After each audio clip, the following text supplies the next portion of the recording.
Sunday, and they're launching their strawberry season, their outstanding chocolate-covered strawberries.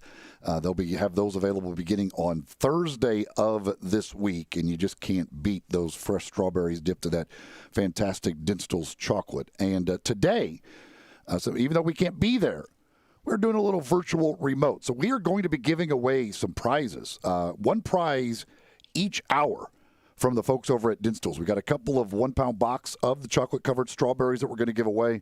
Also going to give away a 1-pound box of Brady the GOAT. But boy, oh boy, that defense to do what they did against Kansas City, that was the difference. And Eli, I just didn't think they could do it. I thought Kansas City was going to win this game. And yes, I was stunned. Yeah, I mean, even if you thought Tampa was going to win the game, there's no way you would ever think that they're going to hold the Chiefs to 9 points. I mean, that's virtually impossible with that offense and what they have done since Patrick Mahomes took over. But the beat-up offensive line, wondered how much of a concern it needed to be. And it needed to be a big concern because they got just dominated up front by the Buccaneers front four. I was a little – I'm not sure how much difference they could have made because of the problems with the offensive line and the passing game. But I didn't think this was Andy Reid's best performance. Because I go back to what Soren Petro talked about on Friday.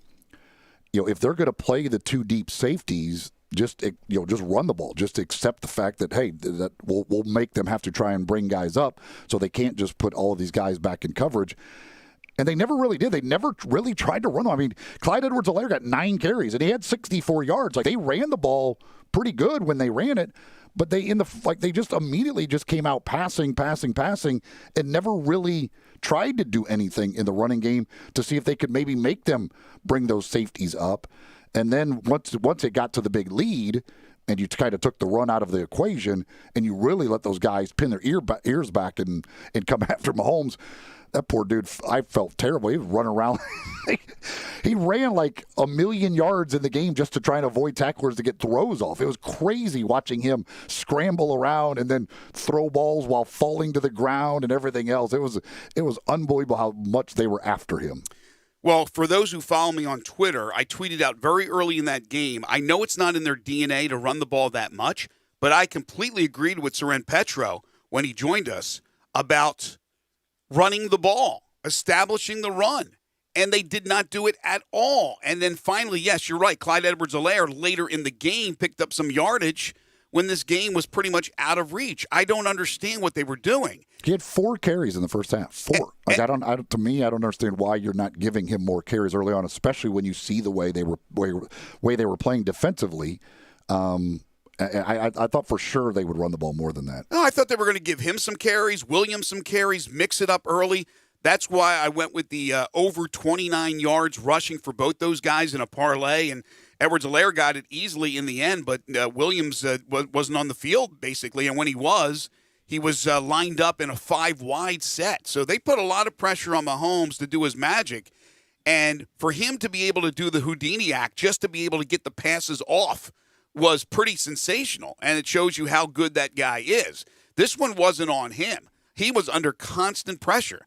This was a Tampa Bay defensive Picasso. It was unreal how they were able to cover all those weapons out there. They played physical. They got pressure on Mahomes. It was a masterpiece, an absolute masterpiece. And then we get to Tom Brady, setting the tone early. How about 2 touchdown passes to Gronk and 1 to Antonio Brown?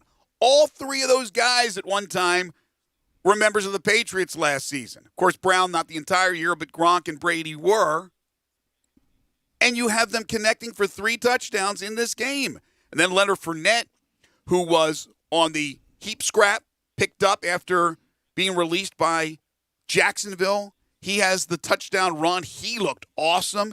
He looked about as physical as he's been all season long for Tampa Bay.